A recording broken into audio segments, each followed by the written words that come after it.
Welcome to the Encore Audio Archives YouTube channel. I'm Taper Dave, and this is my channel. I've uploaded hundreds of talks here that I've recorded at meetings in West LA, and I've also recorded conventions starting in 2013. I've got a bunch of those up. And Walt and Mary Murray, the original owners of Encore Audio Archives, started the company in the 80s, and Walt recorded Joe and Charlie's and a bunch of stuff down in Vista, California. My sobriety date is June 20th of 1994. I hope you find something you like, so please like and subscribe to my channel and comment down below. If you want to hear something that I don't have or that you don't see, I'll see that I get it. Anyways, take care and have a great day if you want to. We aim to conclude the sharing by 3 o'clock exactly, and at 3 o'clock we'll all go into the other room, and there's a ton of wonderful food and refreshments, and a cake and an opportunity to have a fellowship and to socialize.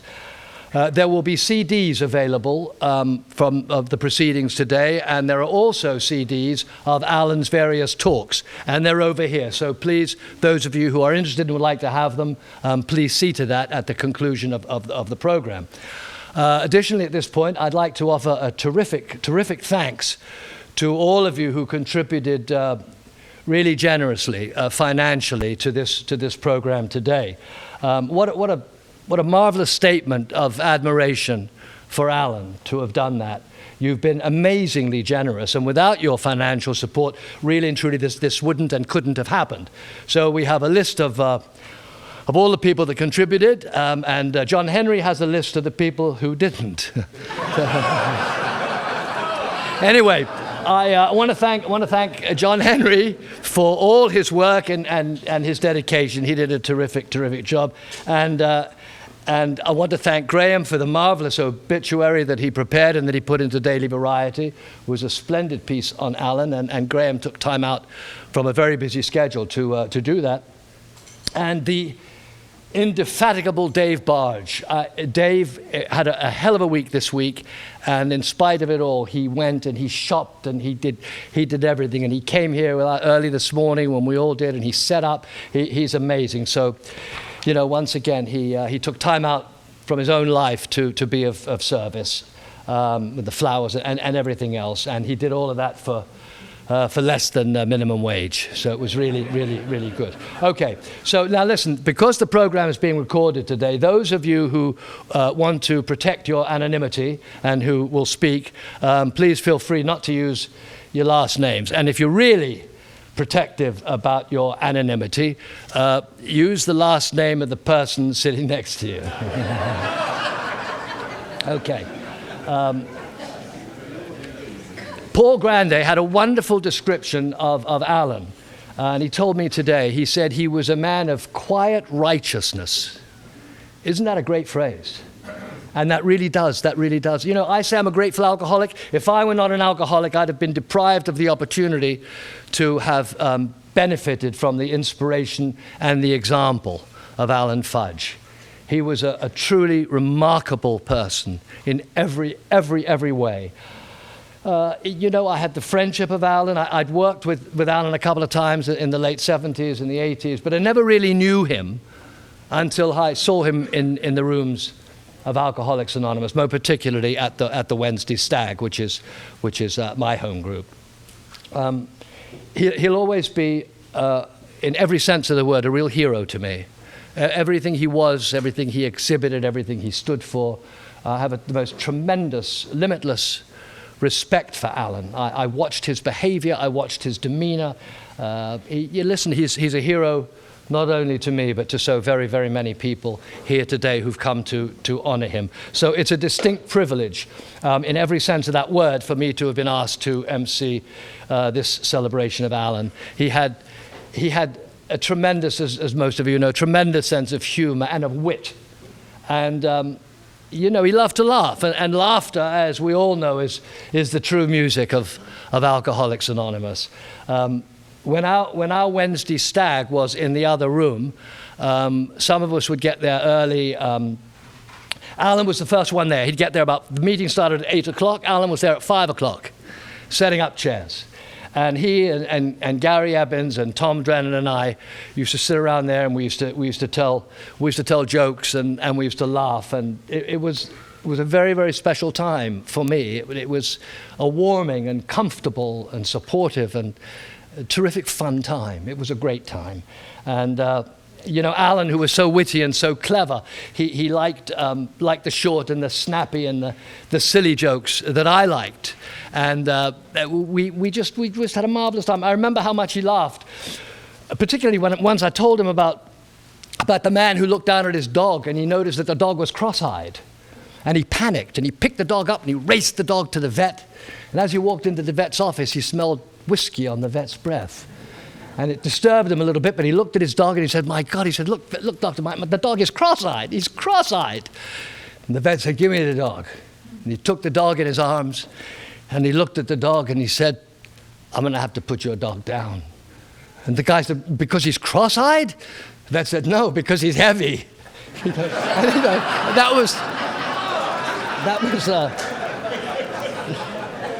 was the kind of thing, that Alan liked and that I liked. They say that our attitude towards life determines life's attitude towards us. And Alan's attitude was absolutely remarkable. It was remarkable. Look, the purpose of life is a life of purpose, isn't it? In the end, it's a life of purpose. And Alan's purpose, as he never failed to demonstrate, was to be of true love and true service to people, to other people. He was of love and he was of service. He trusted in God in all avenues of his life, and always, as far as I know, and as far as those who knew him, always did the right thing. When somebody dies, they don't suddenly just become an angel from heaven and sprout wings, and everybody says, "Oh, one never did a bad thing, never spoke ill of anybody." Yeah, he spoke ill of people. He was a human being. He was like the rest of us. Of course he did. He had likes, and he had dislikes, as all of us do. We're taught in this program, we don't judge. Well, I think we have to judge. I think what that means, in essence, don't prejudge. And I don't think Alan prejudged. I think his opinions were invariably correct. And what he was, too, was a man of absolutely great courage. Courage is what it takes to stand up and speak, and courage is what it takes to sit down and listen. And Alan was a superb listener, and he heard. He heard and he digested. He took it all in. And then when asked for an opinion, he gave it. He gave it freely, and he gave it respectfully. And he gave it with great wisdom. He was a man who was truly sustained by faith. So, in every way, as far as I'm concerned, and as far as certainly the family is concerned, and everybody here is concerned who knew him, he was an extraordinary man. Some of you here who are not in Alcoholics Anonymous, and if you're not in Alcoholics Anonymous, my heart really because really and truly, you miss out on a hell of a lot of stuff. Anyway, those of you who are not in the program obviously consider alcohol a drug. And in the old days, like most of us, Alan considered it a vitamin. Anyway. So let me tell you a little bit. Alan was born in Wichita, Kansas, and he moved to his family when he was 4 years old. He graduated from the University of Arizona, where he was a theater major. In 1962 and 1963, he was a member of the Tucson folk music group, the Ash Alley Singers. Perhaps you've heard of them. Later, Alan moved to New York, and he became a member of the APA theater group, which was a very prestigious group in New York, repertory company, and he appeared in a number of their plays. He appeared on Broadway from 1967 through 1969 in productions of You Can't Take It With You, and The Cherry Orchard, and Hamlet, which he did not play at that time. Alan made his television debut. We'll just hold it so we can embarrass the person who's come in late. Alan made his... It's a trick door, actually. Alan made his TV debut in the 1972 episode of Gunsmoke, and he worked steadily for the better part of 40 years That's tremendous longevity, and he had a very successful career in the business. He guest starred in a very memorable episode of MASH as a wounded captain who believes he's Jesus Christ, much the same as many of his new sponsees believed him to be. He was really a journeyman actor. He was a journeyman actor, and he was a successful actor. He had recurring roles in series including The Man from Atlantis and Eischied and Paper Dolls and Seventh Heaven. He had almost 140, 150 TV credits, in addition to roles in various films, feature films, including Capricorn 1 and Chapter 2 and The Border and Brainstorm and The Natural. He played Robert Redford's father in The Natural. And Edward Scissorhands he was in. In NBC's 1977-78 series, The Man from Atlantis, he played Captain Crawford. He played Captain Kimbrough on the NBC crime drama Eischied with Joe Don Baker.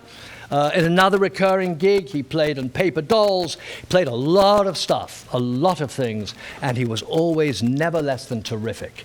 Even when he had a minimum amount of lines or part, he was a superb, honest actor.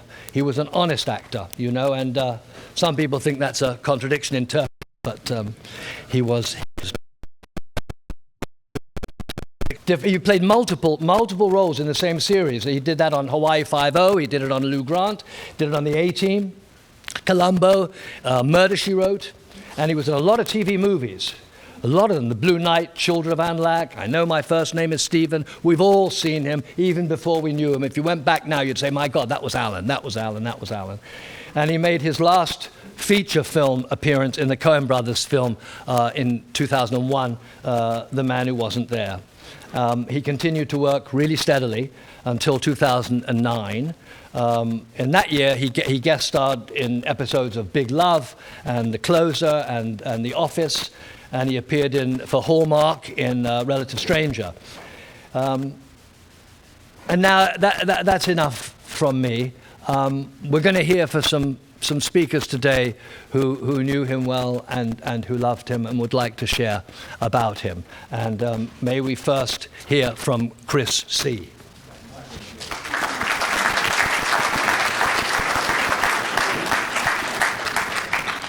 Thank you, Harvey. That was great. My name is Chris Christensen, and I am an alcoholic and a very proud member of Al-Anon, and a very good friend of Alan. And I want to talk a little bit about that episode that Harvey mentioned, in which he played in MASH and thought he was Jesus Christ. I have often said to Alan that I felt that he made a mistake. Whenever he stood up at an AA meeting, I always said, "I'm sober today by the grace of God and the principles of Alcoholics Anonymous."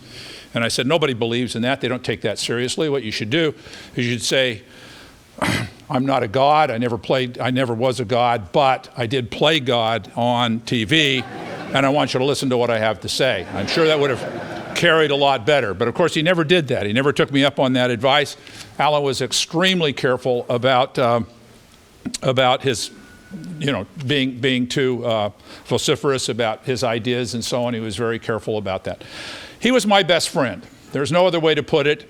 I relied upon Alan for many, many things. We went fishing together. I was fortunate enough to take him up to Edwards Air Force Base and show him some of the airplanes I was able to fly in, and got him to meet some of the people that flew some of those airplanes. And actually, I got him to sit in a U-2. Those of you that have ever seen a U-2 know that it's a pretty small cabin. Alan wasn't able to get out. I think it was he didn't want to get out until we threatened to hit the red eject button, which would have sent him through the roof, and so he did suddenly lose 20 pounds and get out very quickly.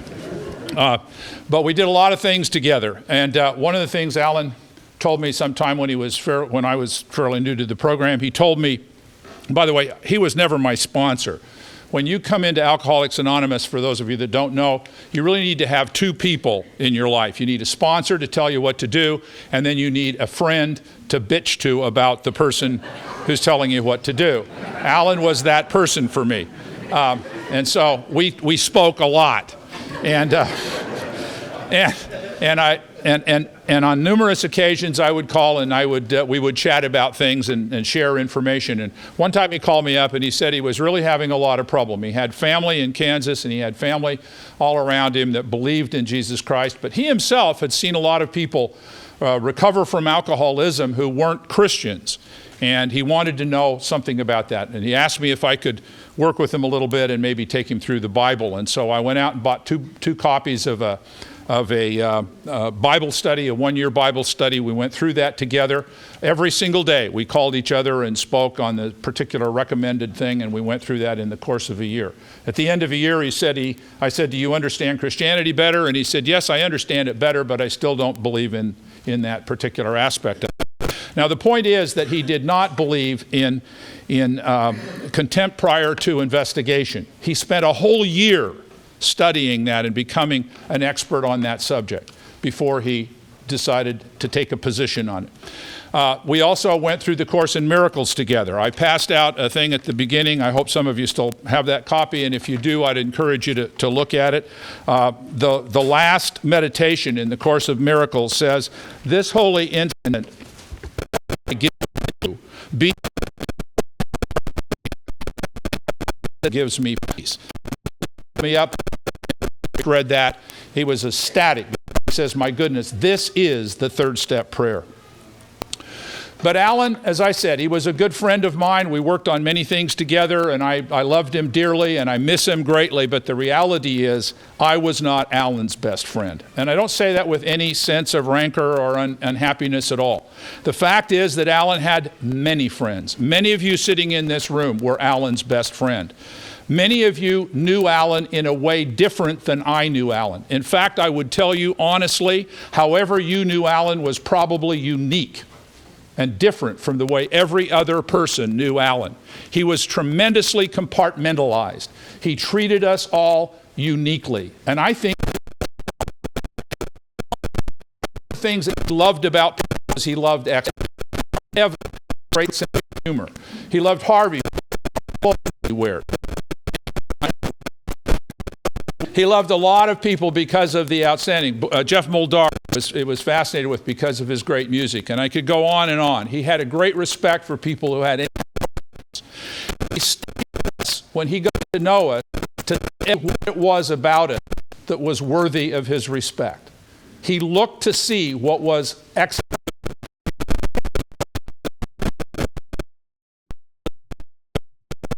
Give a speech. This was after he'd been diagnosed with cancer and he knew his chances of dying were very high. And she had to go to give a speech. And he wrote her, she said she was uncomfortable. She didn't mind speaking in front of an AA group, but she was very uncomfortable speaking in front of a group of professional people. This is the part of the email that he sent her, giving her advice. He said to her, allow God into the room and on the podium or dais first. You realize how important this information is. Let them see it. Do it with love. Do it with the charm that is inherent in you. Have fun with it. You've done all the necessary worry. Pass on the information with ease. You know it. Let them in on it. Every time you get skittish, remember, you wrote the script. Also remember that you are a person of faith. You know God is with you and also with them. Be grateful for the opportunity to be of service. Give it all. You'll be fantastic. I've seen it in you. I don't have to tell you that her presentation was absolutely spectacular. And she remembered this as she gave that speech. At the end of his life, Alan knew he was dying. And he asked Tony to please represent him and to come and help him set up a prayer meeting. Again, he had family in Kansas that had these prayer meetings, and he had heard that they were successful, and he wanted to have prayer meetings. Earlier in their relationship, Tony and Alan didn't get along, to be honest with you. But they had both decided that it wasn't worth spending the energies to be angry with each other, and they overcame that, and they became best friends. And as a result, he turned to Tony, of all people, and said, would you please have these prayer meetings? She called cousin Vicky in Kansas and got the book, and we started having prayer meetings, and various people have attended those, but for the most part, it was the three of us. And in one of those, Alan wrote a prayer. And if you happen to have this piece of paper, I'd invite you to take it out and read along with me the prayer I believe to be the last prayer that Alan Fudge wrote. He wrote it for the August 4th prayer meeting. At this point, he knew his chances were less than 10% that he would survive. Please read out loud with me. Lord, we are met together again in your presence to pray. We will pray for others as well as ourselves. We'll pray that all of us, we have knowledge of your presence and awareness of your protection. We will ask for your protection and care with complete abandon, knowing you are here, knowing our prayers will be answered, yes, no, or not yet, knowing it is right to do so. You are God. We hold nothing before you, but should something arise, we ask to have it removed, whether it be by healing or in other ways. Thank you. Amen. Alan was not a god, but he had a God-given gift, something that we don't see in every person, the ability to see in each and every one of us differently. I've attended memorial services for many people, and that comes from being a really old guy. And what I've observed is that they always get up and tell you how to try to give the big picture of this person. As you listen to the speakers that come behind me, I highly suggest to you that you don't look for the big picture of Alan Fudge. You're going to miss it. Because Alan didn't create one big image for all of us. He was unique to every one of us. Look for what he brought specially to each and every one of us. Thank you.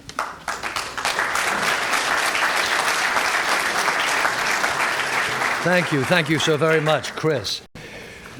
When I visited Alan just before he passed away, I asked him if I could bring him any reading material. And he said, no. And he said, thank you, I've got the big book. And that's all I need. That's all I need. And he said to me, and he meant it, whatever God's will is for me, that's exactly the way it is, and I'm content with that. How many of us in that position can really arrive at that kind of an adjustment? I mean, I find it impossible for my selfish self. I'd ask Alan how he was, he'd say, I'm fine. Tell me about you, Harvey. How are you? How are you? And he did that with many, many, many of us. He'd say, I'm okay. What's going on with you? Tell me. And he was interested. He was in every way an extraordinary man.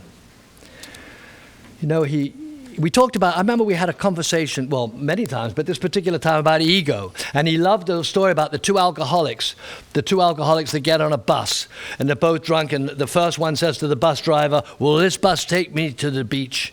And the bus driver says, no, it won't. And the second one says, well, what about me? I mean, that's it. There's really very, ego is a hell of a thing. And alcoholics, some of us have tremendous egos. And to be an actor and an alcoholic, I mean, you are talking now about an ego of massive proportions. And there is a story, and then I'll get to the next speaker, that Alan really liked, and it involves an actor, a Broadway actor, who's also an alcoholic. And he's starring in a Broadway show, and one day he's walking down 42nd Street after the show, and a woman, the most gorgeous woman in the world, rushes up to him, says, oh my God, oh, it's you.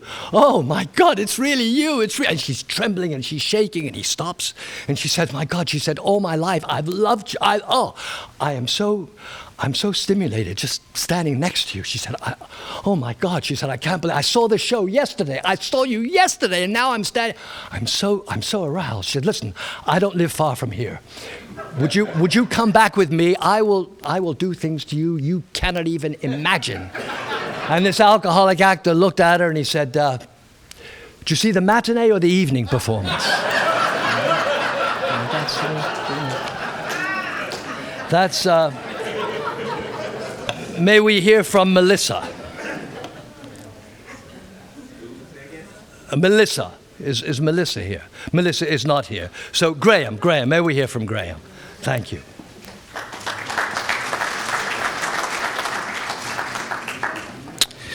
Hi, everyone. My name is John Henry, and I am... No. I don't care. My name is Graham, and I am an alcoholic.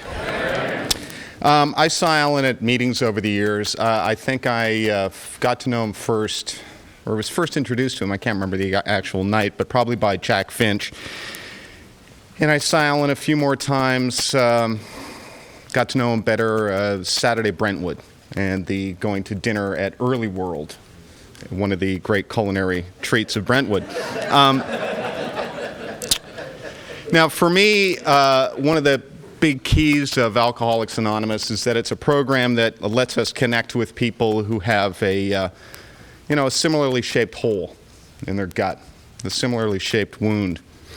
And I got to know Alan better through John Henry, and I've always felt that both John and Alan shared a similar character defect, which was a love of puns.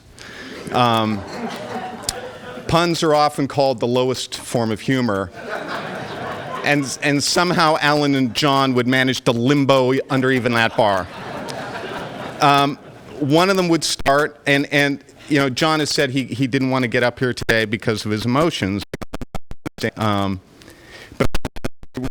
in this very place on Wednesday night, and we were talking about puns, and he went off on a run. And I could imagine him and Alan, and it started on this thing about sheep.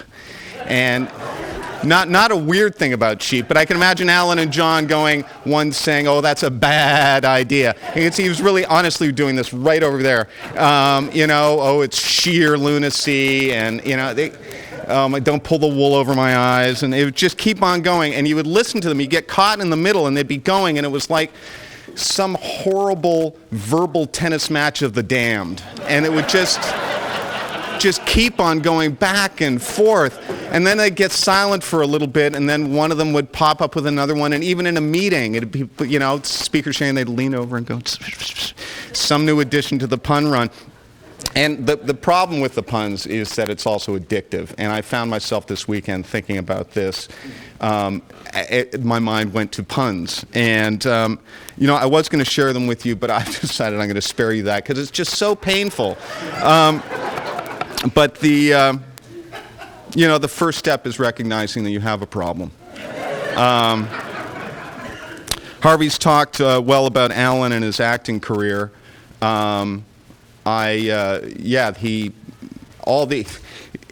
In 3 different characters in Lou Grant and the other shows, and and that's a sign that the producers loved him, the directors loved him, the writers, the casting directors, so they kept on trying to get Alan back.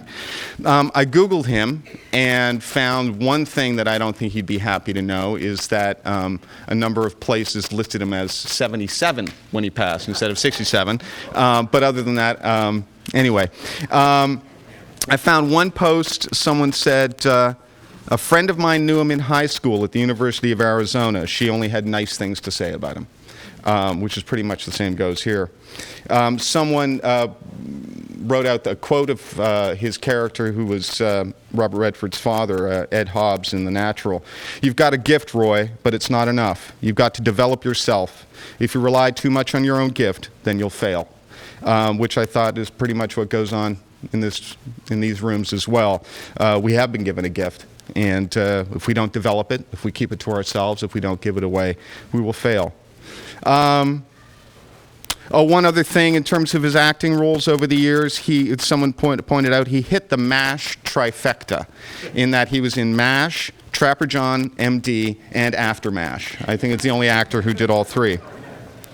And someone posted on the MASH website, "Oh no, he was one of the best guest stars on the show. Very memorable and beautifully acted. Rest in peace, Alan, Mr. Fudge." As Harvey noted, the episode that, I'm sure I saw it back in the day, but I looked at it again yesterday. For anyone else in the business, I tried to buy it legally, but ended up watching it illegally. Anyway, so... And the episode's called Quo Vadis, Captain Chandler. And the character, Captain Chandler, is brought into the 4077, and he doesn't have his dog tags, and the episode really kicks off when Radar goes up and says, "What's your name? We can't find your dog tags." And he says, "Jesus Christ." And Gary Berghoff played it perfectly. And that starts the whole thing. It's actually a fantastic episode, and it's really one of the best MASH episodes ever done. And the people who did MASH loved it too. And you could tell that they knew that it was going to be special. It was written by Burt Proletsky, who was one of their better writers, and it was directed by Larry Gelbart, who didn't direct many episodes. He was the showrunner of the show. And one of the other things, if you watch any MASH episodes now, you'll be immediately struck by the laugh track. And we don't have laugh tracks on single-camera comedies anymore. And so you hear that, and it just sounds really weird. That episode didn't have a laugh track. And what else? There was something else about, well, a couple other things. It was also the first time that Radar revealed his first name in the whole series. And $10 to anyone who knows what his first name is. Walter, there you go. Okay, well, okay. So, I meant 10 Canadian, and, no. Now, but you can watch it legally or otherwise, and it's really fun for us because you see him when he was 31 years old, and see what a great actor he was. And there's also the storyline.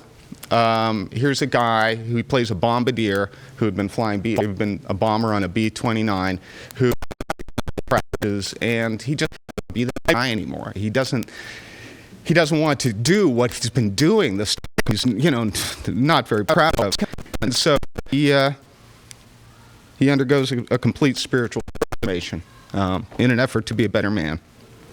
I think it was Kurtz or it was Harvey who said, whenever you talk to him in the last few months, he would always say, "And what can I do for you today?" The last time I spoke to him, the very last words I heard from Alan Fudge were, "You owe me money." No, they were, they really weren't. The last words were, "Yeah," and that's pretty cool.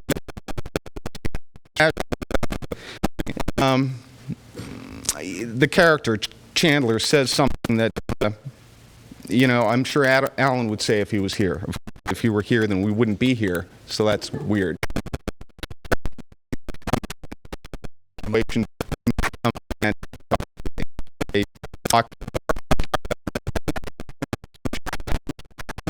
Is blessed with all of you.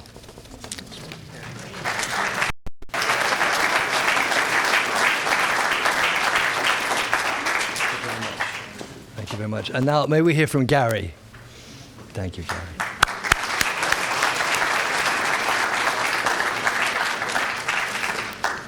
Hi, everybody. I'm Gary. I'm an alcoholic. How wonderful, huh? Well, God, I'm nervous. Just a minute. I'm not used to seeing women in this room.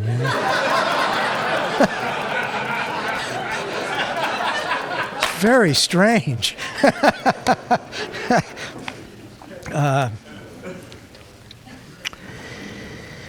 Alan was my friend for many, many, many years, 29 years to be exact, and my sponsor for the last 10 or 12, I forget.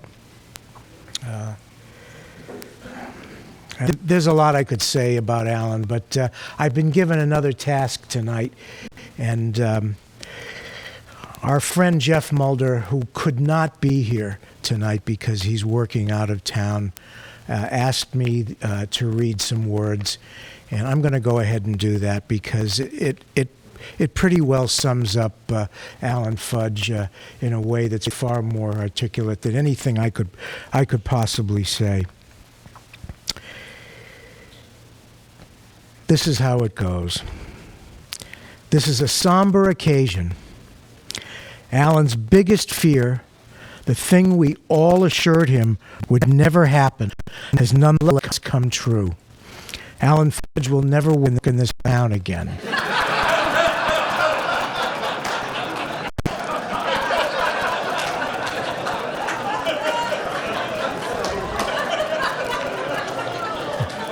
Fudge was my friend. More like a brother, really, like an older brother.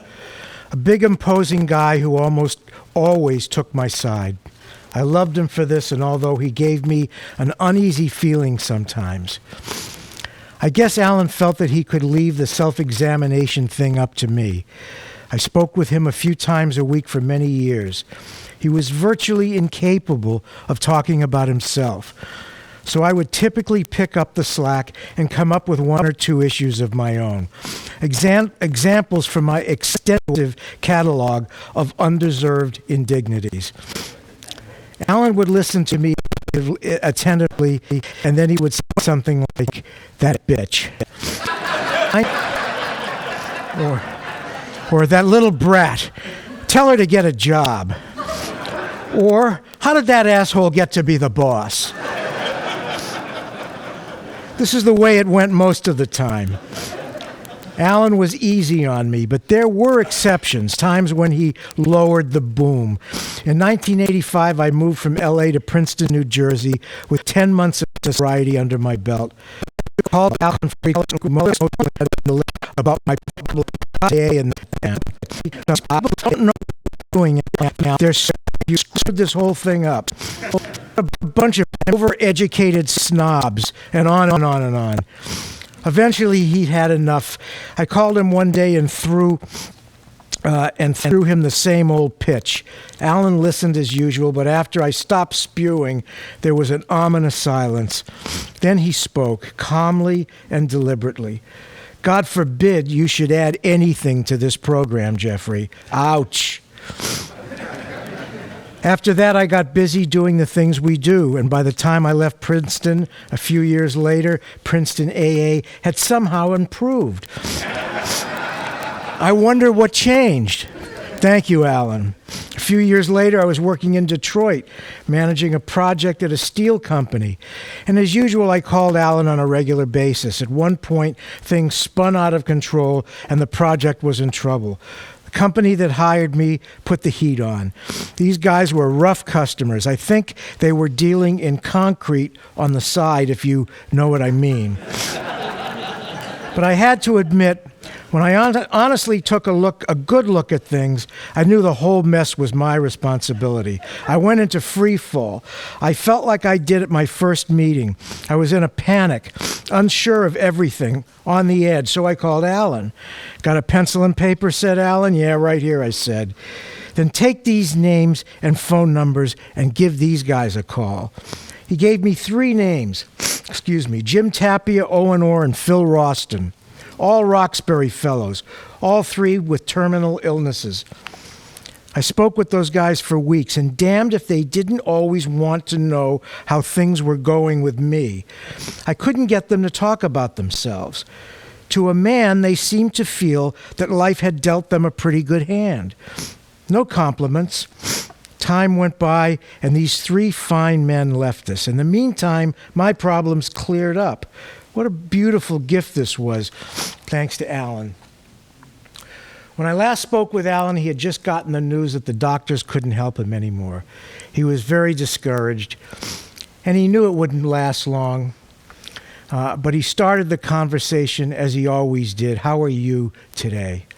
And just before we hung up, he signed off the way he always signed off. "Man, I love you. I hope you know that. Alan Fudge will be in my heart as long as I live. Jeff Mulder." Yeah. Thank you, Jeffrey. I want to sum this up. I want to just say quickly, I want to really thank John Henry and Dave Barge and Harvey Jason for really putting this thing together.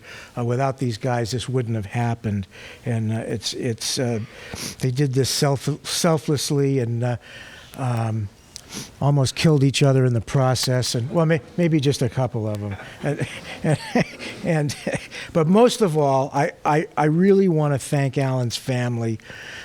Kathy and Sarah and Melissa and Aiden for sharing Alan with not only me, with so many others. And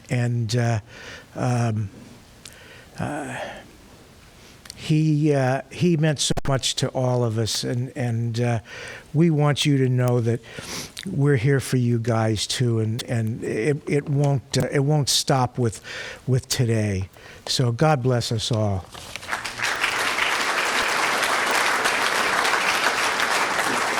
Thank you, Gary. Alan once said to me that he knew a man who was addicted to brake fluid. And I said to him, the guy was drinking brake fluid? Alan said, yeah, he was, but he said it was no problem, you know, he could stop whenever he wanted. That's what he told me. Anyway, that is what he told me. May we now hear from Evan.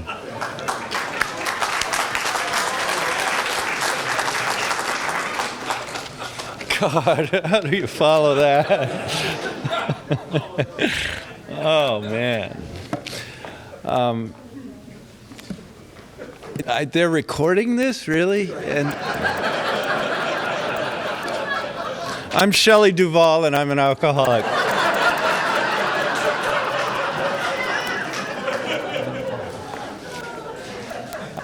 This is so hard for me, and it's ironic that I could never even have gotten here without the courage Alan taught me to show up for stuff like this, and thanks to the guys who put this together, and you Roxbury guys, you mean so much. You always meant so much to him. He tried so hard to drag me there, and I just had so many stags that go in Culver City, and I just hate going east of La Cienega or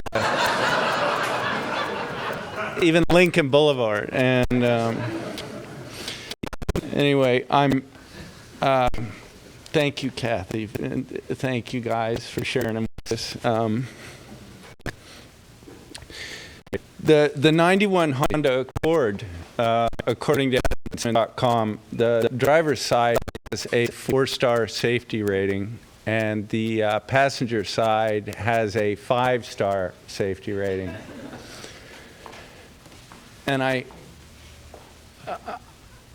I've been noticing the 91, he was very proud of the 91 Honda Accord, and mainly because they don't make them anymore. And but when I read about I was trying to find something about the Honda Accord that was unique, and it struck me that, you know, in that car, I always felt safer than, with Alan, whenever I was with Alan, I felt safer than I think Alan did.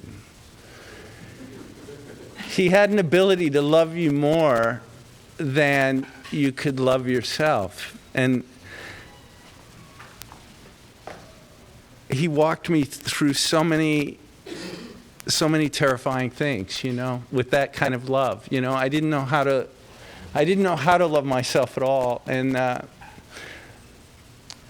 mean, I wanted his humor too. He could do it with such love and with such humor. And, you know, he would tell me about him and Gary joking. And so when he said, I told Gary Evans that the camera adds 10 pounds, and Gary asked me, how many did you eat? And I was like, oh my God, this is funny.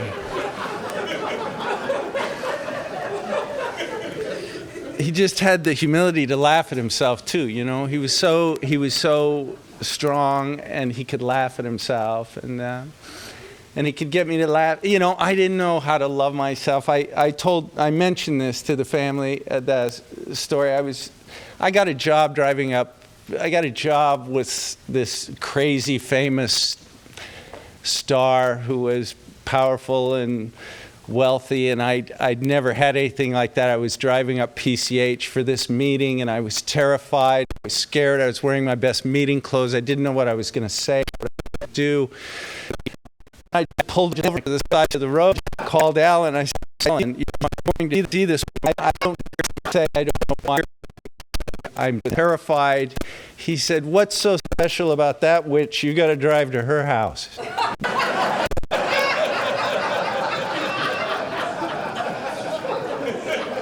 And I said, I'm good. I'll call you back.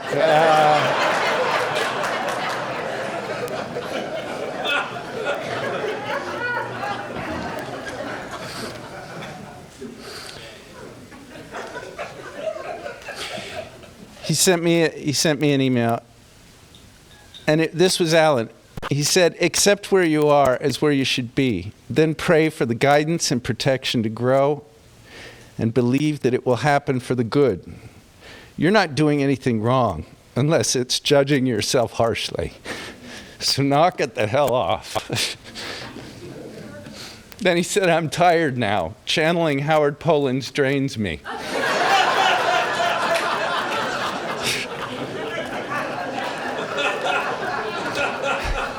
He said, "I hope that was Howard." It felt like Howard. It could have been Dirty Jack.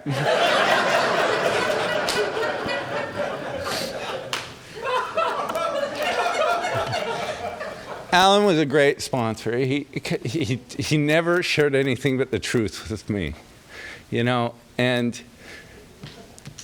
he also shared it gently, you know. And Ralph Waldo Emerson said, and I've always hung on this, that's a definition of a friend, is someone who will share the truth with you gently. Alan Fudge brought friendship and sponsorship together into one thing for me, you know. That's it. You know, that was the other Waldo quote, which got me. A friend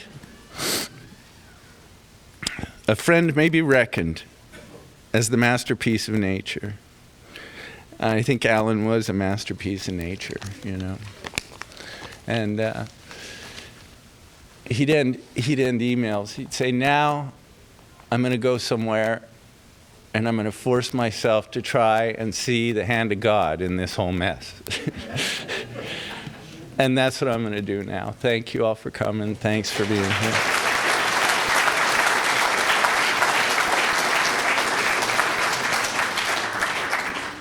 Sorry to interrupt your viewing. Taper Dave here. Just wanted to take a second to ask you to like and subscribe to my channel. Let me know if you like what you're listening. I've got some very good talks here, and this one's a great one. Just curious, do you think this is better than Zoom? Tell me what you think. Alan had a lot of visitors in the hospital and in the recovery home. And at one point, one of the nurses came out and she said to John Henry, who is this man? I mean, he gets visitors, so many visitors. And John Henry looked at him and said, well, he invented Fudge.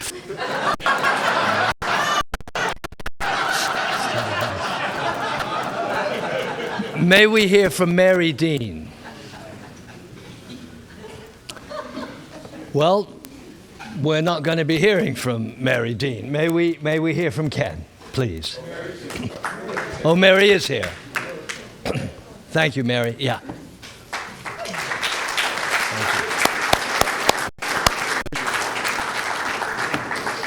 Thank you, Mary.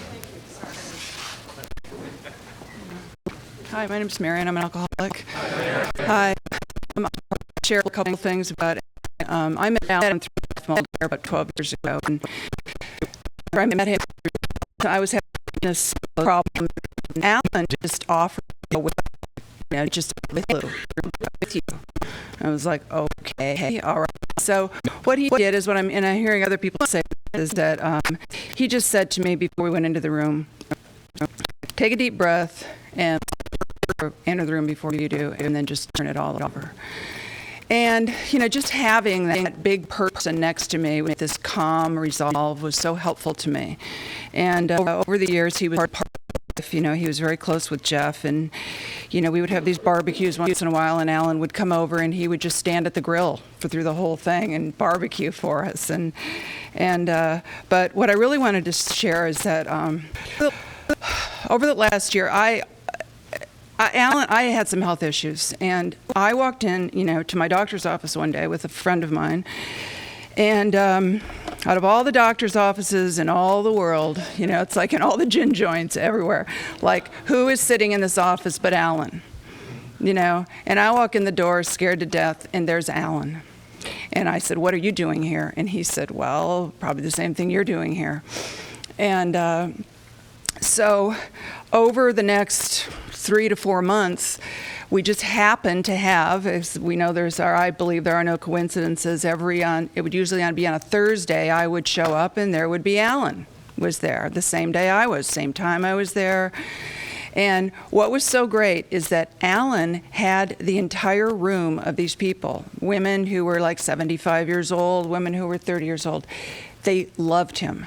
They would just, somebody'd walk in, some little old lady all bent over, and he'd say, "Hey, gorgeous, how you doing today?" And he'd start off with his thing.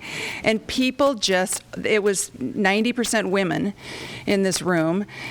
And Alan just had them all in stitches. And he would just, he would leave the room to go in to see the doctor, the same doctor I was seeing, and which was another coincidence. He'd be coming out of the room, I'd be going into the room. And they would say, "I just love that man. He makes me feel so good. It's so good to walk in here and see him." And he was flirting with everybody, you know, like didn't matter how old they were, how young they were, if he just was seeing them for the first time. And to me, that was like such an amazing experience for me. And it made me know once again that like there are no accidents. I just felt like such a power and such a strength, not only seeing him there, but to know that at that time in his life and in mine, like we connected in a way that was just so strong. And I just wanted to share that with you because he brought such joy into that room, a place where people were walking in frightened. They left, you know, it was like a balloon deflating. He just took it away. And he was a really loving and wonderful person, and I feel blessed to know him. Thank you.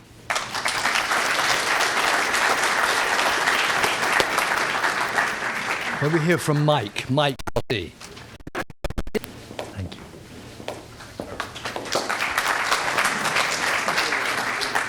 My name's Mike. I'm an alcoholic. And if you think Alan was a contradiction as a alcoholic actor, I'm a contradiction. I'm trying to be today a honest lawyer. Also, as an alcoholic lawyer, my ego gets out of control too sometimes. You know, I met Alan just a little over 13 years ago as a newly sober member of Alcoholics Anonymous and came into these rooms. And quite frankly, I was very intimidated by Alan. He was a large man, and he was so damn grounded, serene, and pleasant. And when he would share, you could hear a pin drop, and I loved his humor, and I loved everything about him. And over the years, we became friendly. We started to chat more and more as I got my sea legs in Alcoholics Anonymous. And about 5 years into my journey, my sponsor, Larry, got a stroke. So he survived it, but he became aphasic. He could not respond. So I could talk to Larry, but he couldn't talk back. And just like you don't want to be your own lawyer, I was told don't be your own sponsor. So I started talking to Alan more and more, but I was still fearful of being disloyal to Larry, so Larry was my sponsor, and I called Alan my surrogate sponsor. And he never bothered with that. It was just a description, and he was there for me. And I would start to call him every morning, and like you've heard before this afternoon, it was always a special, special moment. And when I called Alan, it was like he was sitting there on the day just waiting for my phone call, waiting for me, Mike C., to call Alan. And he took the call, and sometimes I would call before he even had his coffee, and I could hear him putzing in the kitchen as he prepared his coffee. And he would say, "Mike, what's going on? How are you today?" And he would always say, "What can I do for you today?" And I would call, and like Evan said, I would be ragging and I'd be whining. And it would always be, you know, "Mike, take God with you. Do whatever you need to do. And did I tell you that I love you?" And he did that all the time. So I thought I was paying Alan back. And about 3 years ago, I offered him a position in my office to do filing and answer phones. And he started coming in, and I grew quite dependent on Alan. And if I would call him at 8 o'clock because my receptionist called in sick, which he frequently did, I don't know if Alan had any life outside of my office, but he would be there within 30 minutes, answering phone calls. And as much as he detested filing, he would come in and he would do the filing for me. And then at the end of the day, I'd try to give him money and he would shoo it away. And I would say, Alan, this is an exchange. And he would take it begrudgingly. But he wanted to be of service, whether it was be an Alcoholics Anonymous, to a friend, to an employer, or to anyone else. I shared this story with the Stag a couple weeks ago, but it's so poignant to me and so summarizes my relationship with Alan, I'd like to share it again. Earlier this year, I caught my own illness, and I've been having blood tests to monitor my situation. And while what I have may be terminal, there's a good chance I'm going to outlive it because it's a very slow developing situation that I'll probably outlive, fortunately for me. It's certainly not nearly as rapacious as what was killing Alan. And I called him one day out of fear. I was on my way again for a blood test, and Alan said one moment, and he put the phone down. And this is a man who knows his days are numbered. And he started to pray to God. He said, God, Mike helps other men. He's a good man. Watch over him. Give the doctors the requisite skills to keep him with us. We need him. And then he got back on the phone. And I said, thank you, Alan.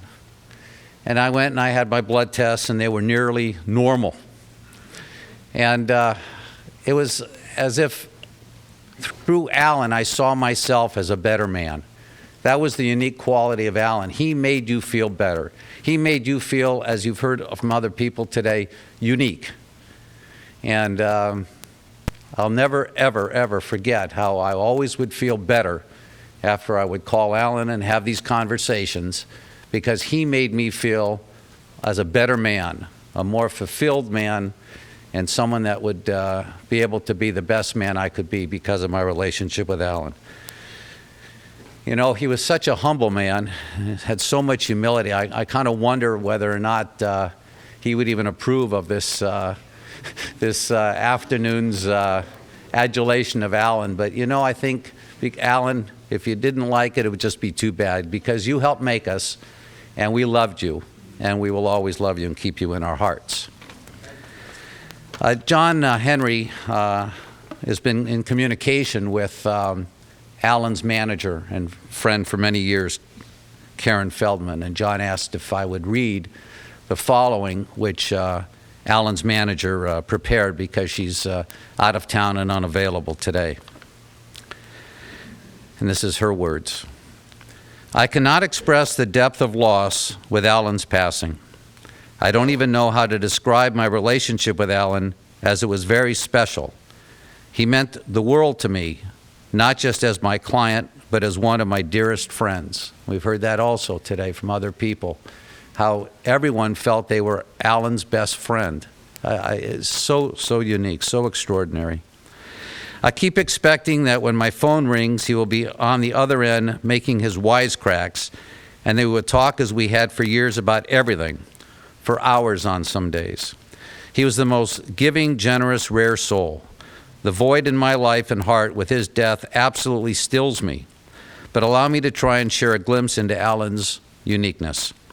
Yes, Alan was my client for over 10 years, but we had an indescribable bond beyond just the biz.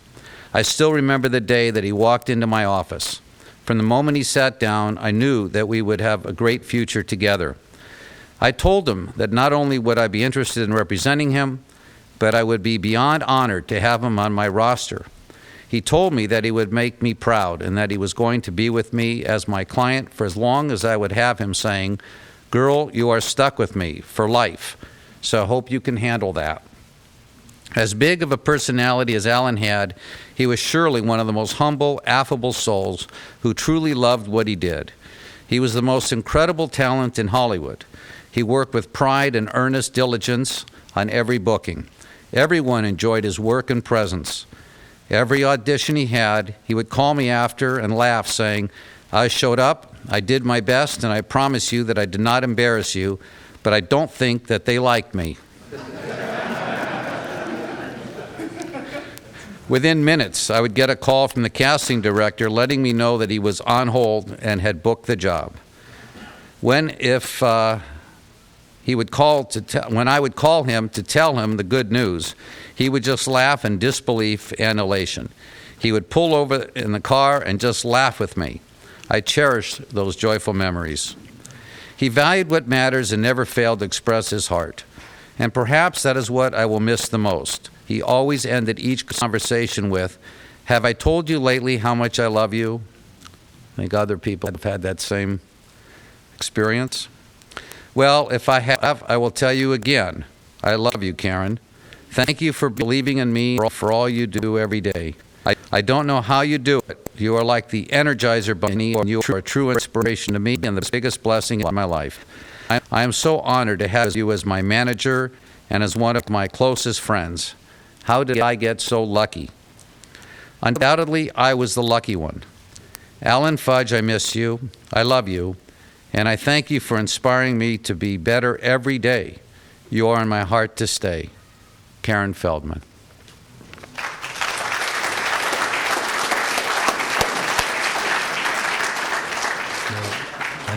My favorite definition of humility is not thinking less of oneself, but thinking of oneself less. And that personifies Alan Fudge. May we hear from Ken Nagy.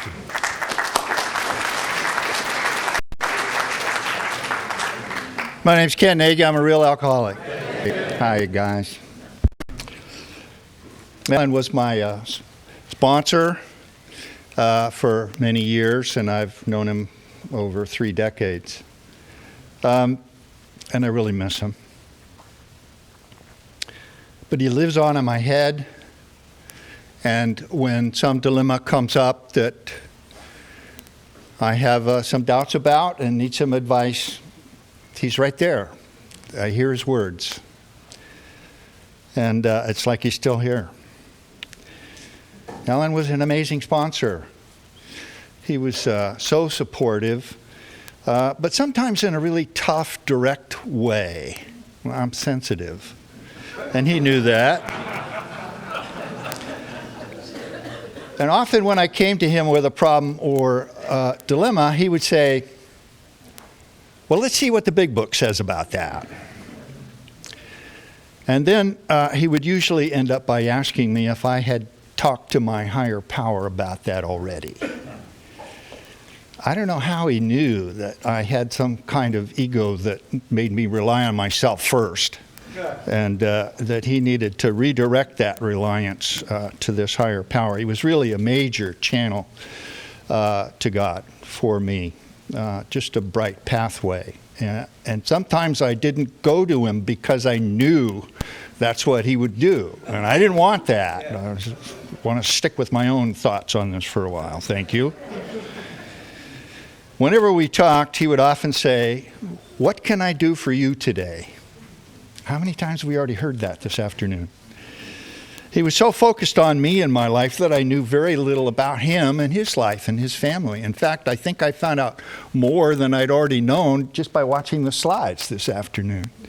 He was so outward and giving. I could sometimes get him to talk about himself specifically by asking him directed questions about issues that I had. And then I would ask him, "Well, have you been through that?" And then he would maybe share a little bit about himself. But he always brought it back to God. He usually ended by praising me or something I did. And that was a stroke of genius from him to me, and I have been able to use that with the people I am fortunate enough to work with, and it's wonderful. It really is a magical thing. It really changes lives a lot. He could also be pretty critical of some people, as we've already heard this afternoon, but he was always honest and open-minded that he might be wrong about that.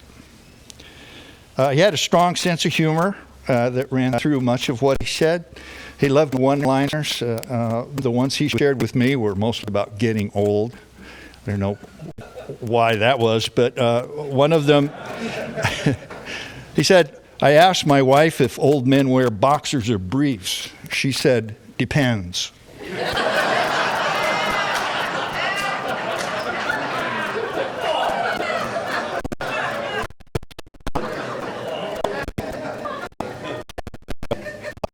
Experience is a wonderful thing. It enables you to recognize a mistake. And I think the main thing that Alan taught me was how to be of service. He taught me that by example, by taking actions, and I just watched, and I saw what he did. He helped me what to do. Alan did talk into the Atlantic Ocean while we were there. So this emailed me Sunday.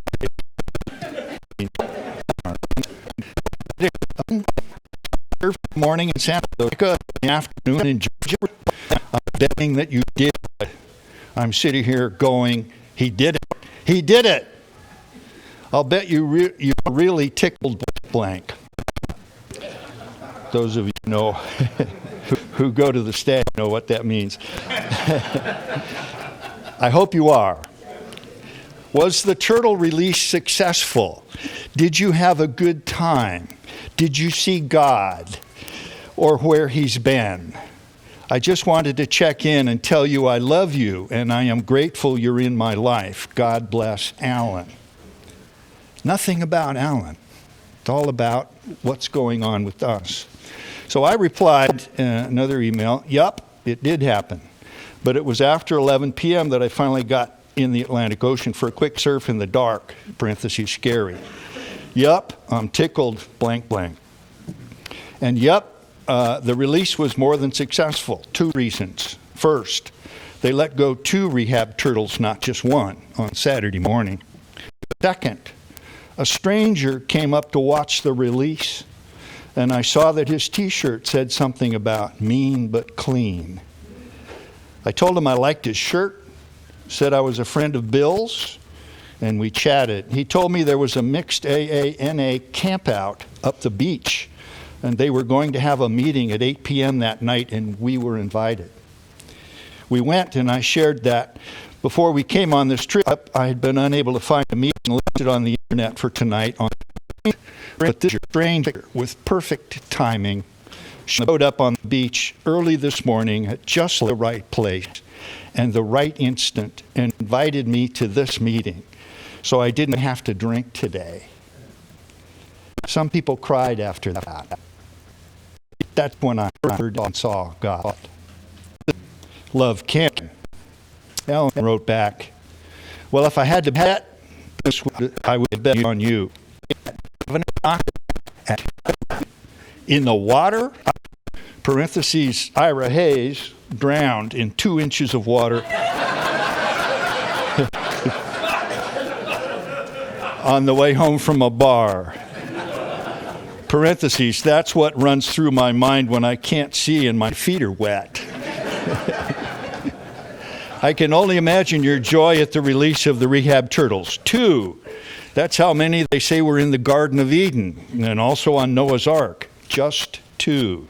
Now you will probably tell me those were males. And I'll have to scuttle the biblical reference, but it's okay. They were released and they have a chance to increase their species. He's not a biologist. How did he know this stuff? Now the guy on the beach who invited you to the meeting, I hope you have the picture in your mind that you live right and God is guiding every step. The power of AA is ... I don't have words. Amazing, awesome, beyond comprehension, stunning, mind-boggling, bleeping huge, etc., etc., ... None suffice. But when you're in the presence, capital P, nothing, no word is big enough or clear enough. Kudos to you and God, not necessarily in that order. Love to you and Patty. Hope to see you Wednesday. God bless. Alan. I believe that God has blessed all of us in this program.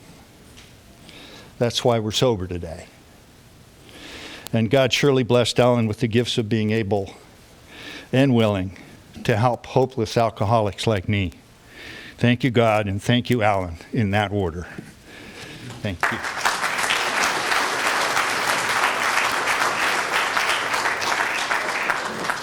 I too was truly blessed to hear those words from Alan when he would say, what can I do for you today, Harvey? And then when he would say, have I told you that I love you? I believed him. I believed everything that Alan said because Alan was an honest and a true man. May we hear from Julie.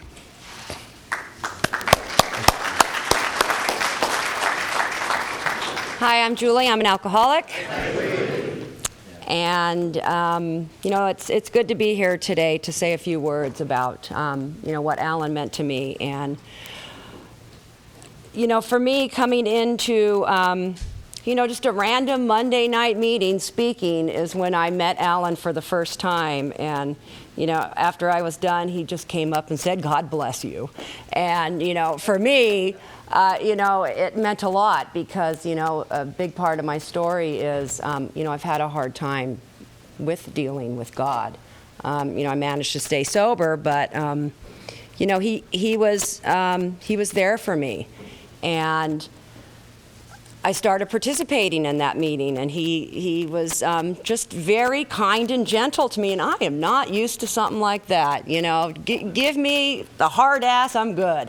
But, you know, for me, when he just kept reinforcing to me the selfless service that he was able to show through Alcoholics Anonymous, you know, I wasn't helping another alcoholic. I was just in this for myself. I needed to stay sober. I needed to do certain things, and that's what I was doing. But Alan taught me what selfless service meant. And I have been able to, you know, change my attitude and my outlook. It hasn't been easy, but, you know, you hang around Alan long enough, and he just, you know, permeates into you. And, you know, I can feel the presence of Alan in this room. I could feel the presence of Alan in the room the Monday night, the night that he passed. You know, I was in that meeting that night with Susie and, you know, some other people here. And that's just what we do. We just keep showing up for another alcoholic. That's not what I used to do until I met Alan, and he just kept reinforcing to me over and over, Julie, you know, you put your hand out and you help another alcoholic when they're asking. You don't run away.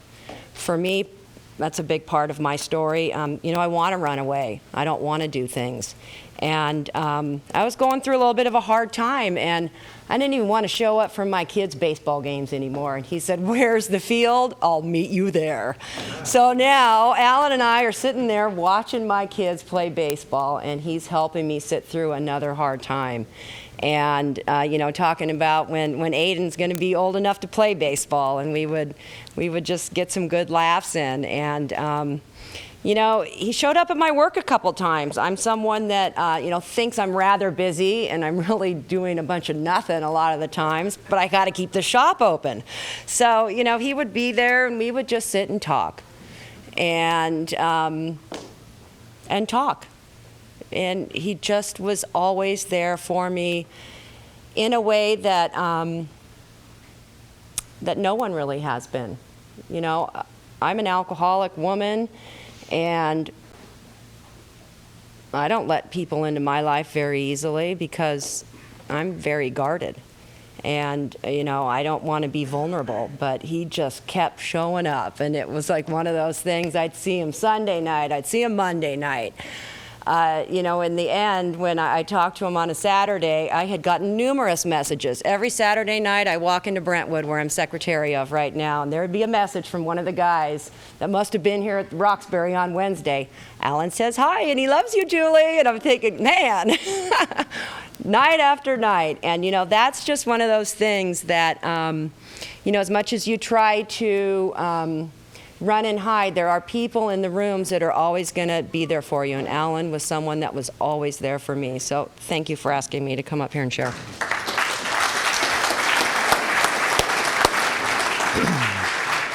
You know, somebody, you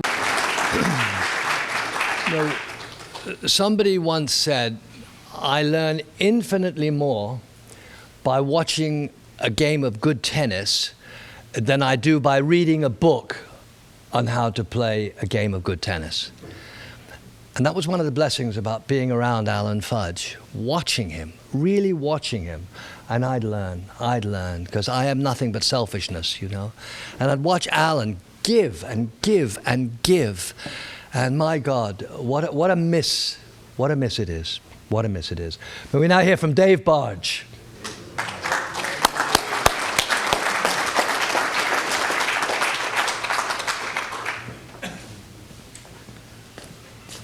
My name's David Barge. I'm an alcoholic. I didn't even know Alan played tennis. Did? See? Learned things here. When he was younger. That was a long time ago, wasn't it? Did they have tennis rackets when he was younger and everything? Man. I've known Alan for over 30 years. There's a lot of us in here known him for a long time. We used to meet at different meetings and always kind of wanted to get to know each other. And I don't know why I was thinking today, this needs to be shared. I know that. We went to San Lorenzo on a retreat together. And it was kind of neat. And we got a chance to be in a little room. Of those of you that have been to San Lorenzo, in a little room, the two guys. And it was just lovely. And one of us was passing a lot of gas late at night. I'm not going to mention any names to protect the guilty. And we got up in the middle of the night sneaking out of the room. And we met at the door. And I don't know whether I think he was trying to abandon me in there.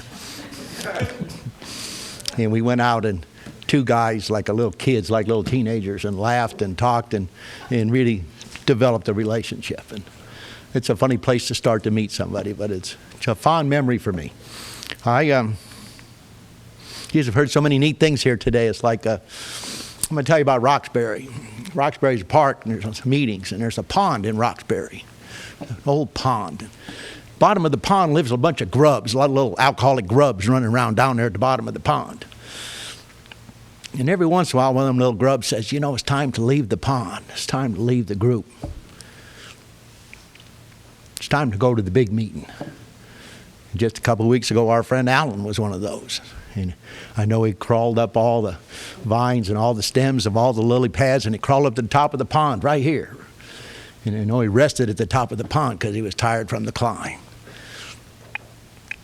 And God turned him into a fabulous dragonfly, big, powerful wings. I saw Alan in the park today, did you guys? Flying around out there. A lot of Wednesday nights I come. He's sitting in that bench. I pull in the driveway today, make sure Alan's on the bench. I ain't doing this AA thing without him, you know. Got to have a lot of courage to come and do what he showed me to do, huh? But he must think we could do it without him, or he wouldn't have left us. He wouldn't have left. Rumors going around that his heart failed. I don't know who started that rumor. Raise your hand. Did Alan's heart ever fail you? What is this heart failure stuff? Don't know about that. I know we lost an example. You know, so now we have to remember where he is. So, because Alan's wherever we think he is. Or is it Alan wherever he thinks he is? I don't know. We can make him any way we want. But Alan is here, and he is here. And as long as I remember, as long as I talk about Alan, he will be here.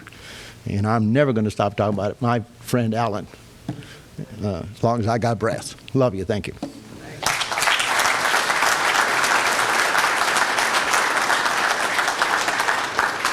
It'll be a cold day in hell when I come to the Wednesday night Roxbury meeting and I don't see Alan sitting on that bench out there. May we hear from Bob G.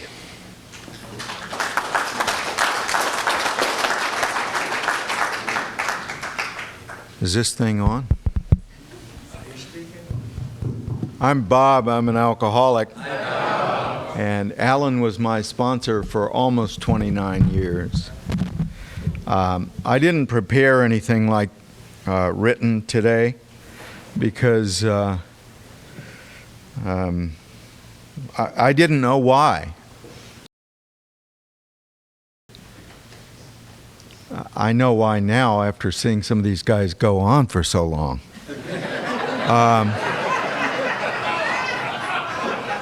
But see, Alan taught me to be in the showing up business. And when John Henry called me and said, will you come and say something?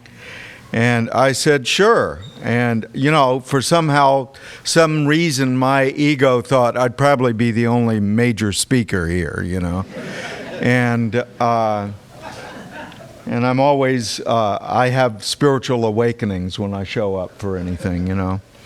And, you know, there's not much in Alan was really into the book, and there's not much in our book about what sponsorship is. Really, if you look in there, you won't find much, you know.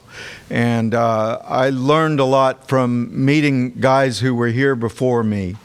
And, you know, Alan used to say, you're shaking the hand of the hand that shook, a hand that probably shook Bill Wilson's hand.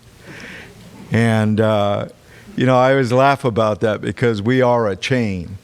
And what makes it important for us to be here today is because of people like Alan, and Alan in particular, that he was and will always be a link in the chain of all those who came before him and was here for us, those who will be here after him, and the ones who will welcome the next guys coming along. In that nearly 29 years of being Alan's sponsee, I saw him lose 3 or 4 sponsors to death. And he swore he had nothing to do with it. And he had to because I asked him specifically. And then, you know, at times I joked at meetings and with him that I had to stay sober because if I got drunk, I didn't know what he'd do. Because that's how important I felt I was in his life, you see.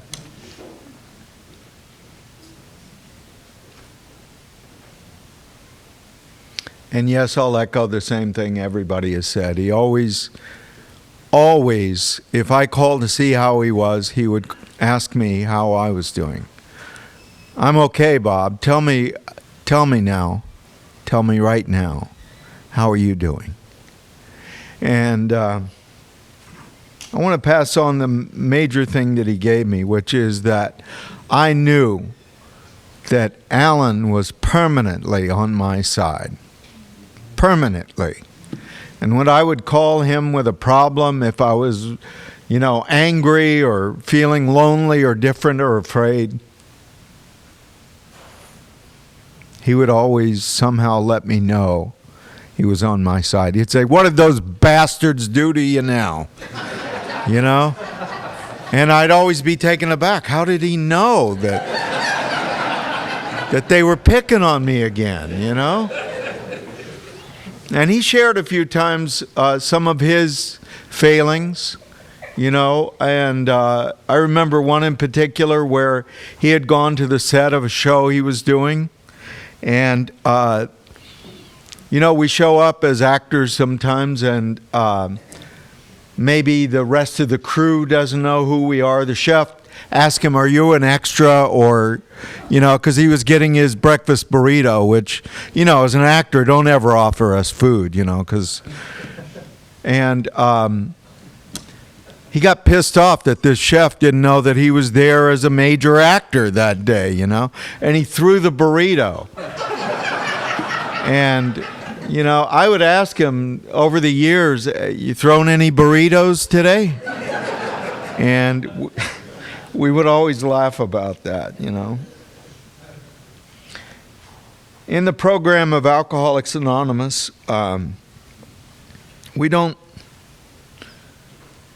in general, pedestrianize the deity. And Alan taught me that. He taught me to mention the deity with reverence and keep it in a place of mystical, the mystical.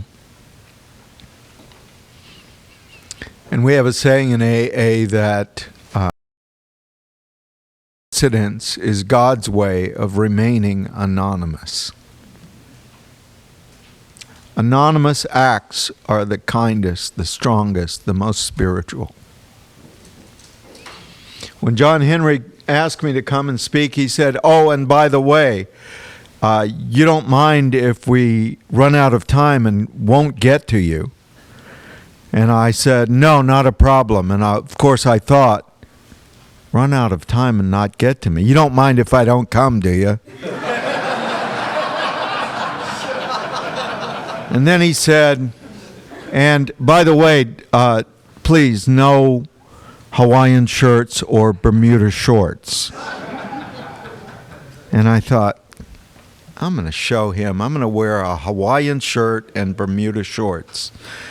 And yesterday I stopped into a thrift shop and I walked over to a rack of Hawaiian shirts, and I looked around. Behind me was a rack of suits, and I reached out and grabbed this one, and I didn't try it on till this morning. And I'm only 5'2", but it's cut like it was tailored for me. Thank you, Alan. Thank you.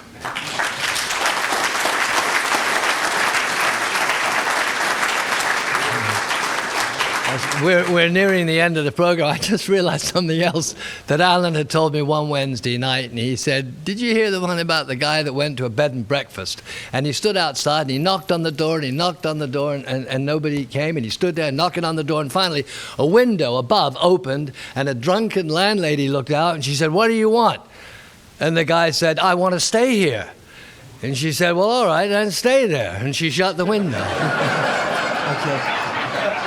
May we hear from Jay?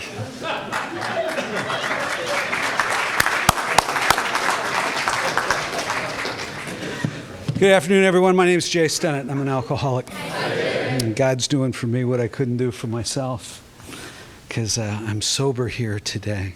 And I, too, want to thank the family, for your generosity and patience. Your generosity, excuse me. I want to thank the family also for their generosity and their kindness in sharing with us. And also in the very last days. This gift that we have in Alcoholics Anonymous of the whole of life is so precious, and allow us to be with him as he made his transition in much the same way that we've been privileged to be with other people, I can't think about Alan, and I'm so glad that Yvonne's here because, Fred Ellis was my sponsor, and Fred was Alan's sponsor. And when I came in, Alan had like 4 or 5 years, and still was a little bit angry. So I was always in kind of fear of Alan. But Fred taught us so many amazing things, and as has just been mentioned, that what Alan was he was that cup that when I met it wasn't real full. But the love of Alcoholics Anonymous and the love of Fred and the examples of the women and men in AA, it just kept filling up, and it began to spill out and spill out and spill out. And now everybody who meets him thinks, this amazing, patient, wonderful, kind guy, And just what a privilege it was to know him. He was kind to me when I had a sponsor who was off campus for a while, and I called him on a regular basis, as so many did. When I went by to see Alan to say goodbye to him, I asked him the thing that I ask many people, what's your favorite phrase in the book Alcoholics Anonymous? And as compromised as he was at that moment, he immediately came up and he said it's that line where it says that what seemed at first to be a flimsy reed proved to be the loving hand of God. My favorite promise in the book the second step. And it talks about that we lose the fear of the past, of today, tomorrow, and of the hereafter. Those of us who are active in this thing, and you know, it's been brought up again, that have the privilege of getting this mystical relationship with this life. Those of us who have been reborn, who have been called from the dead, as Alan had been. It's a different life that we live. And we're not afraid anymore of whatever is presented to us. We can do it with confidence because we know that we're playing with the house's money. We know that this life that we've been given is not our own. It is only a free gift given to us. And what a great, great privilege it is to be able to have had a little bit of that cup of water that spilled from Alan and be able to pass it on to the next. And thank you so very much.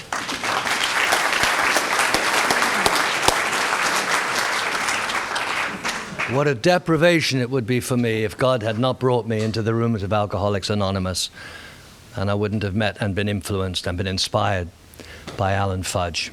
It says on page 17 of our book, "We are a people who normally would not mix, but there exists among us a friendliness, a fellowship, and an understanding which are indescribably wonderful."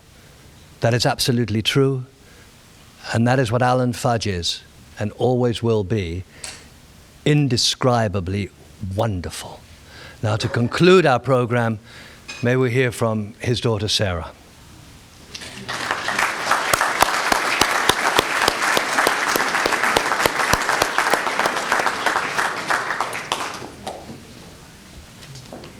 Hi, I'm Sarah. I'm an alcoholic.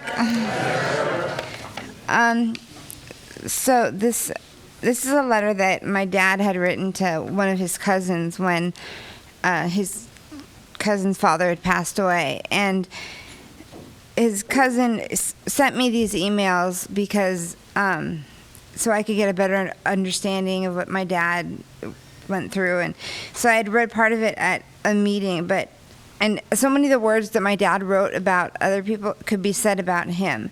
So I changed things around a little bit to make it my own, but a lot of these are his original words, and I just thought it meant a lot. So I'm just going to read it here.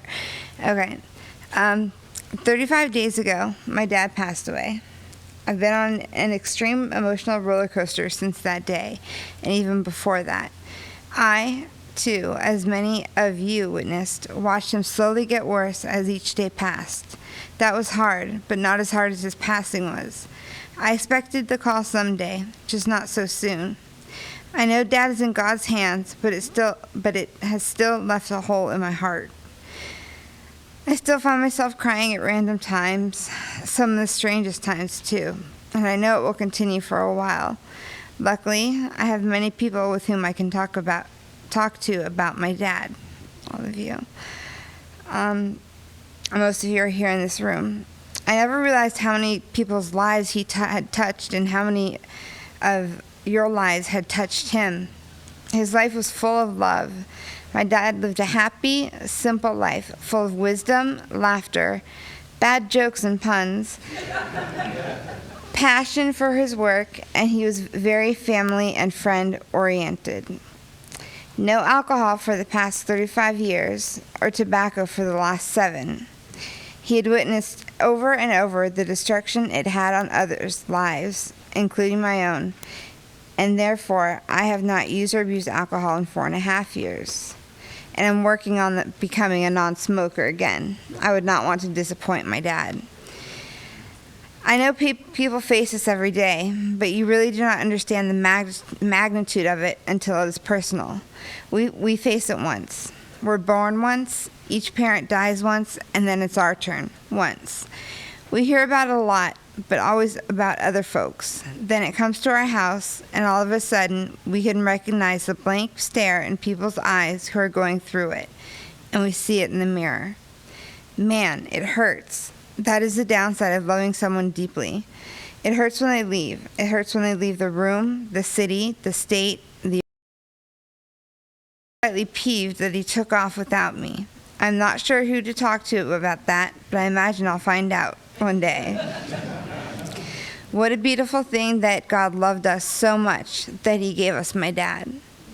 What a beautiful thing that God loved him so much that he gave my dad a wonderful family, including my mom, my brother, my sister, his grandson, and so many wonderful friends that he considered family. My dad and I laughed regularly, but the humor was healthy. A few times, one of us may have gotten a little too close to the edge, and then it would usually be followed up with a comment including several 4-letter explicitive words. That was my dad, though, and I loved him. I celebrate my father every day. That, as they would say, was a man. And I just miss him very much, and thank you all for being here and everyone who put it together. It's beautiful, it's amazing, and I'm just so grateful to all of you, and thank you for coming and being here.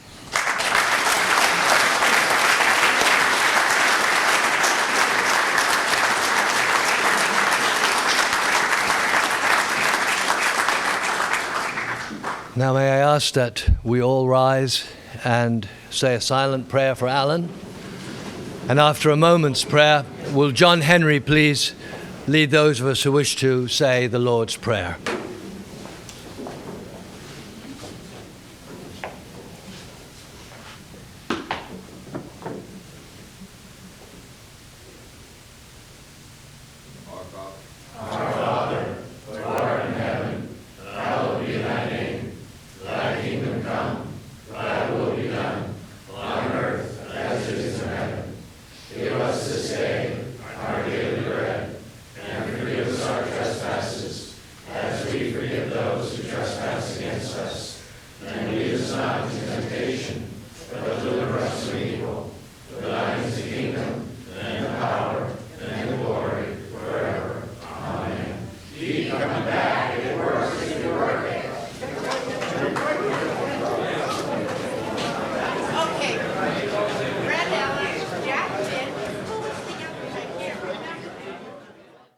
I think we got a great talk going on here. Thanks for watching the channel. Taper Dave here.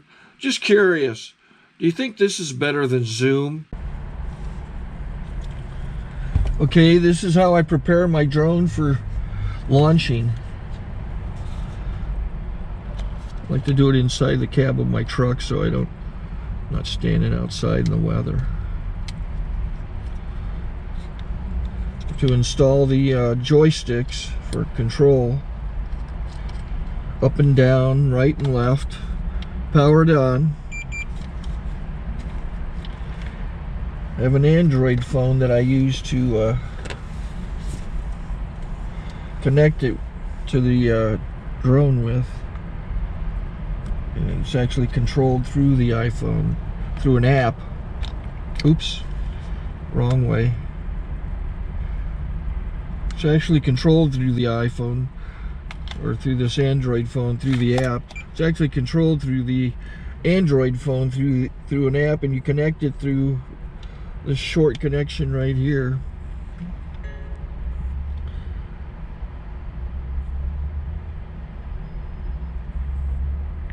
Remote control connected. Remote control's connected. So I pull out the drone. I have to extend the legs, long legs extended first, then the short legs. Remove the gimbal protector.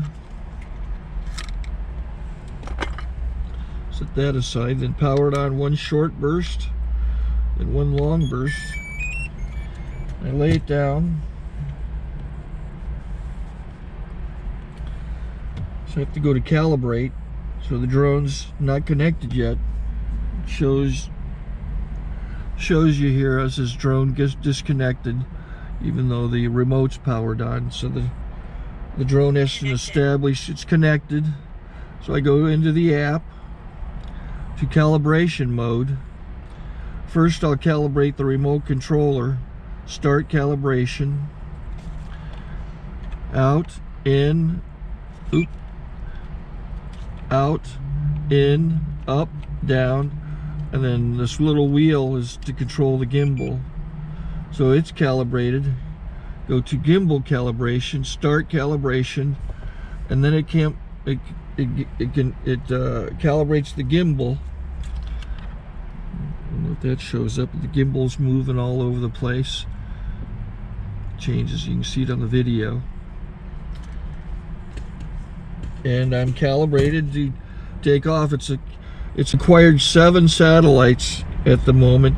There are 26 satellites up in the sky, which it has to acquire before you can take off. So it's connected. It's got enough satellites. This is white. I can go to press this little arrow button, swipe right to take off, and it would start the motors if I slid this to the right. But I'll wait till I get outside. Don't want to do it inside.